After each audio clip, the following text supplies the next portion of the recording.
الخوف مش دايما مشكلة. ايه الأخبار؟ عاملين ايه؟ النهاردة في الحلقة هنتكلم فيها عن اللي محدش قالهولك عن الخوف.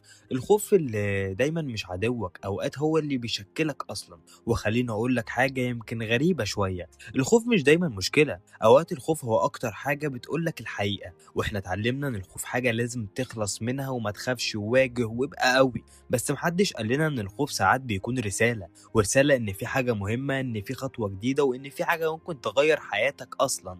هو اوقات الخوف مش بيقولك ارجع، بس بيسألك أنت مستعد ولا لأ. وإحنا هنا في أنتيكا بنحكي عشان نفهم نفسنا مش نحكم عليها. فيلا بينا نكمل الفيديو.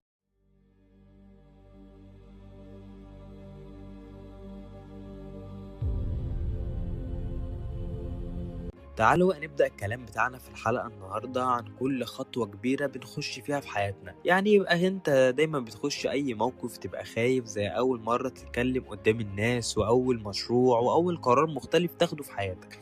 القلب ساعتها بيدق بسرعة، والعقل يقولك طب لو فشلت اعمل ايه. لكن الغريب خطوات صغيرة ما بقاش فيها خوف.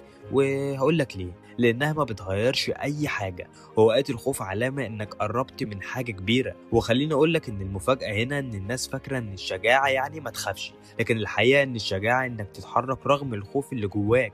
ومفيش حد واثق من نفسه 100%، حتى الناس اللي شكلها قوي بتخاف، بس الفرق انهم ما بيقفوش. واوقات الفرق بينك وبينهم مش شجاعة خالص، بس خطوة زيادة عنك شوية. والخوف مش عدوك، العدو الحقيقي انك تفضل واقف في نفس المكان اللي انت واقف فيه، لان الوقت ما بيستناش اي حد. والحاجات اللي كنا خايفين منها غالبا بعد ما بنجربها بنقول هو انا كنت قلقان ليه. وقت اكبر ندم مش فشل، انك ما جربتش اصلا.